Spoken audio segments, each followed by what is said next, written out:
ہم علماء کی تنخواہ کے خلاف نہیں ہیں، ان عیاشیوں کے خلاف ہیں کہ اسلام آباد میں ایک بندہ جو ہے آج سے 10 سال پہلے سائیکل میں آ کے ایک گمنام سے سیکٹر کے اندر جو ابھی اناؤنس بھی نہیں ہوا اس کے ایک کونے میں ایک چھوٹی سی مسجد میں بیٹھتا ہے. کیوں جی نذیر بھائی آپ کے تو سامنے کئی ایسے معاملات ہیں، ٹھیک ہے، جس پہ چلنے والے بھی ترس کھا رہے ہوتے ہیں، لیکن تو انہوں پتہ نہیں کڈی وڈی انویسٹمنٹ وہ کر رہا ہوتا ہے. ایک پلاسٹک کا اس نے رکھا ہوتا ہے سمجھ لیں حمام، 2 ٹوٹیاں لگی ہوتی ہیں وضو والی، اور نیچے ایک چھوٹا سا پھٹا رکھا ہوتا ہے، ایک سائڈ پہ لوٹا، اور ایک واش روم چھوٹا سا ٹین کے دروازے والا، اور کچی وہ مسجد بنی ہوئی ہوتی ہے. لوگ کہتے ہیں ہائے ہائے ہائے بیچارہ، رات کو تو مچھر بھی ہوتے ہوں گے. اور کئی جگہ یہ نہ ہو تو ایک کنٹینر کسی سے لے کے کرائے پہ اس کے اندر زندگی گزارتے ہیں، پیڈسٹل فین لگا، لوگ ترس کھا رہے ہوتے ہیں. سر 10 سال بعد دیکھیں دنیا کا کوئی کاروبار یہ انویسٹمنٹ نہیں دیتا آپ کو سیوک کے اوپر نظر آئے گا، ہاں جی، ڈرائیور لادہ بیٹھا ہوا ہوگا. تنخواہ پوچھیں گے کہ جی 15 سے 20 ہزار تک ہے. 20,000 ڈالر نہیں سرکار، پاکستانی روپیز. چندہ اس کے قبضے میں ہوتا ہے. تو وہ جو کچھ آپ دے رہے ہوتے ہیں، ظاہر ہے کہ مسجد میں یہ لوگ کنسٹرکشن کا کام کر کے ہی رکھتے ہیں، ویسی کچھ بجری بار پھکوائی ہوتی ہے انہوں نے، کام اندر ہو رہا نہ ہو تاکہ کام لگا رہے. بجری بار چھٹی ہوگی، تھوڑی جی ریت چھٹا دو، کام اندر مکمل بھی ہو، لوگ دیتے رہیں گے. اور جناب ہم کام تھوڑا سا شروع کروایا، یہاں پہ کتنے لوگ آ جاتے ہیں جی بتائیں. ہم کہتے ہیں بھائی اپنا کام کریں، آپ چھوڑیں، یہ آپ کی جگہ نہیں ہے، اور بڑی جگہ وہاں جا کے لگائیں. ٹھیک ہے، آج تک کسی مولوی نے پوچھا کہ یہ اسمگلر ہے دینے والا جو اپنا مال پاک کروانے آیا اپنے زوم میں، یہ کون ہے؟ نہیں. آپ جتنی مسجدوں والے سے پوچھیں نا، وہ کہتے نہیں بس یہ مٹیریل سٹایا سی ایک اللہ کا بندہ آیا، انہیں کہا جی دسو کتنے کا چھت پہنتا ہے، انہیں اسی ٹائم چیک لکھیا. وہ اللہ کا بندہ جڑا ہے نا اس علاقے کا سب تو بڑا اسمگلر سی، وہ نہیں انہیں تحقیق کرنی، نہ یہ چھڑ دو، انہیں پوچھنا بھی نہیں. اور آپ کو انہوں نے بتانا ہے ایک گائے میں اگر 6 اہل حدیث تھے، 7واں بریلوی شامل ہو گیا تو سب کی قربانی گئی. آپ کو یہ بتانا ہے انہوں نے. اس حساب سے تو آپ کی مسجدیں بھی گئیں. میں آپ کو بتاؤں اسلام آباد میں بعض بریلویوں کی مسجدیں ایسی ہیں جو سعودیہ کے پیسے پہ بنی ہیں، اور سعودیہ والوں کو کافر سمجھتے ہیں بریلوی، امام کعبہ کے پیچھے نماز کے قائل نہیں ہیں، چندہ لے لیا ہوا ہے. کتنی دیوبندیوں کی مسجدیں ہیں جو سعودیہ کے پیسوں پہ بنی ہوئی ہیں. اور المحنت میں انہوں نے لکھا ہے کہ یہ محمد بن عبد الوہاب اور اس کے ماننے والے خارجی ہیں، اور محمد بن عبد الوہاب کو وہاں پہ مجدد مانتے ہیں، ڈکلیئرڈ مجدد. جو سٹیٹس یہاں پہ محمد علی جناح کا ہے نا، یا ڈاکٹر اقبال کا، یہ سٹیٹس سعودیہ میں محمد بن عبد الوہاب صاحب کا ہے. اور انہوں نے المحنت میں لکھا ہے یہ خارجی ہیں، یعنی حضرت علی کے جو مخالفین تھے ان کی یہ نسل ہیں. تو چندہ ان سے لے کے کھا رہے ہیں، اور ان لوگوں کی بھی شرافت ہے، وہ آتے ہیں تو وہ تو ظاہر ہے ایک امت کے لیول پہ چیزیں دیکھ رہے ہیں. اب تو بہت تھنک آؤٹ آف باکس کیا. اب تو میرے پاس تو کچھ لوگ آئے، انہوں نے مجھے بتایا اب تو ایران کے ساتھ بھی وہ دوستی کر رہے ہیں کہ یار ٹھیک ہے ہم تھوڑا سا اس کنفلکٹ سے بھی اوپر اٹھیں اور امت لیول پہ دیکھیں. وہ تو یہاں آتے ہیں تو جماعت اسلامی کے مرکز منصورہ میں بھی جاتے ہیں، تو دیوبندی بریلوی تو جماعت اسلامی والوں کو کافر سمجھتے ہیں، مولانا مودودی کو.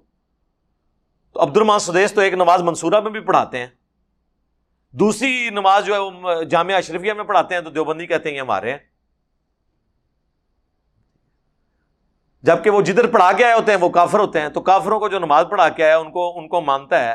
اور آپ کو پتہ ہے کہ سعودیہ کا سب سے بڑا ایوارڈ جو ہے نا شاہ فیصل ایوارڈ ہے، جس طرح ہمارا یہاں پہ نشان حیدر یا نشان امتیاز ہے.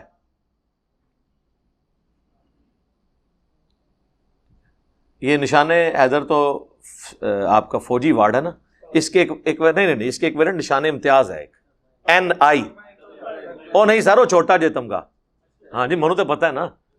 NI نشان امتیاز سب سے بڑا آپ کا سول ایوارڈ ہے، جو ڈاکٹر عبد القدیر کو ملا ہوا ہے اور ڈاکٹر سمر کو. ان سے بڑا تو کوئی سویلین نہیں ہے نا جس نے کنٹریبیوٹ کیا ہے ہماری نیشن کو. ان کے ناموں کے ساتھ دیکھیں تو آپ کو پہلے نمبر پہ لکھا ہوگا NI. تمغہ امتیاز بہت چھوٹا ہے اس کے مقابلے میں، سب سے بڑا ہے نشان امتیاز. اس کو یاد رکھنے کا طریقہ ہے کہ نشان حیدر، تو یہ یہاں بھی نشان کا لفظ ہے. اور وہ پچھلے دنوں وہ جو ہمارے اسٹوڈنٹ بھی تھے بھائی، وہ جو مسجد میں شہید ہوئے تھے، وہ جس مسجد پہ دہشت گردی کا حملہ ہوا تھا نیوزی لینڈ میں، ہاں وہ جسنڈا، ہاں ان کو بھی آپ دیکھیں کیا ملا تھا، نشان شجاعت، وہ سب سے بڑا وہ والا ایوارڈ تھا. تو جتنے بڑے ایوارڈ ہیں وہ نشان کے لفظ سے شروع ہوتے ہیں، چاہے وہ سولین ہو یا دوسرے. اچھا تو یہ بڑے بڑے ایوارڈ، یعنی بات کہاں سے شروع ہوئی تھی مجھے تو بھول گیا. تجھے بھی لوچ تال دیتا نا اپنا لفظاں دے ہوتے، جس طرح مولوی کرتے ہیں کہ جی ظالم نہیں لکھیا بدبخت لکھیا ہے. ٹھیک ہے تجھے کیا کرو بدبخت تو کتوں گل کتوں شروع ہوئی سی؟ شاہ فیصل ایوارڈ. شاہ فیصل ایوارڈ سب سے بڑا ایوارڈ ہے سعودیہ کا، اور یہ پہلا ایوارڈ پتہ ہے کس بندے کو ملا ہے؟ مولانا مودودی کو، ان کی علمی خدمات پہ. اور جب ان کا جنازے کی باری آئی تو سعودی حکومت نے کہا کہ ان کو یہاں پہ دفن کیا جائے، لیکن ان کی خواہش نہیں تھی. لوگ کہتے ہیں جناب دیکھو جی کتنی بدبختی ہے کہ ڈیڈ باڈی جو ہے امریکہ سے چلی ہے اور سعودیہ والوں نے آفر بھی کی ہے، تب بھی وہاں پہ دفن نہیں ہوئے اور وہ یہاں پہ دفن ہوئے ہیں. اور ایک دیوبندی مولوی جو ہے وہ ہمارے پرائم منسٹر صاحب کا ایکس استاد، وہ مفتی سعید، میں اس کا نام لیتا ہوں کیونکہ اس نے بدبختی کی بات کی، اس لیے میں اس کا نام لے رہا ہوں کیمرے میں. وہ کہتا ہے جی یہ مودودی صاحب جو کچھ لکھ کے گئے نا خلافت و ملوکیت میں، اس کی سزا ملی ہے کہ انہیں بقیہ غرقت میں مدفن بھی نصیب نہیں ہوا. نعوذ باللہ، لعنت ہے تیری ایسی سوچ کے اوپر. بقیہ غرقت میں تو عبداللہ ابن ابی بھی دفن ہے، وہاں دفن ہونے سے اگر کوئی سعادت مل جاتی تو اس کو مل جاتی. اور صرف 10,000 صحابہ کی قبریں ہیں بقیہ غرقت میں، باقیوں کی کدھر ہیں؟ تم قبر چٹو ہی رہنا تسی جو المحند ہی لکھے ہیں ہم قبروں سے اور بزرگوں کے سینوں سے جائز طریقے سے فیض نچوڑنے کے قائل ہیں. قبریں جی بڑی ہو. صحیح بخاری میں حضرت عائشہ کہتی ہیں مجھے رسول اللہ کے ساتھ حجرے میں دفن نہ کرنا، مجھے میری سوکنوں کے ساتھ قبرستان میں دفن کرنا. میں نہیں چاہتی کہ ان نیک ہستیوں کی وجہ سے لوگ میری بھی تعریف کریں کہ عائشہ کتنی خوش نصیب ہے کہ ابو بکر، عمر اور رسول اللہ کے ساتھ دفن ہے. تو آپ یہ کہیں گے کہ حضرت عائشہ کی نعوذ باللہ کوئی بدبختی تھی کہ وہ حجرہ میں نہیں دفن ہوئی جہاں پہ اب حضرت عیسیٰ نے دفن ہونا ہے؟ وہ تو انہوں نے اپنا اظہار کیا کہ میں اس چیز کی اویل نہیں کرنا چاہتی وہ چیز. تو اس طرح اگر کوئی بندہ کہتا ہے کہ میں نے وہاں پہ نہیں دفن ہونا، میں کہیں اور دفن، خام خواہ بناتے رہتے ہیں باتیں. تو پہلا ایوارڈ ان کو ملا تھا، اور 2014 یا 15 میں ڈاکٹر ذاکر نائک کو انہوں نے ایوارڈ دیا ہے. تو ان کو بھی نہیں یہ لوگ مانتے.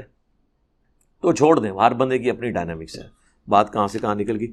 شروع میں تھوڑی لمبی باتیں کرتا ہوں، تھوڑا سا آپ کا ماحول بنے نا، آپ بھی چسکے والی باتیں سنتے ہیں نا.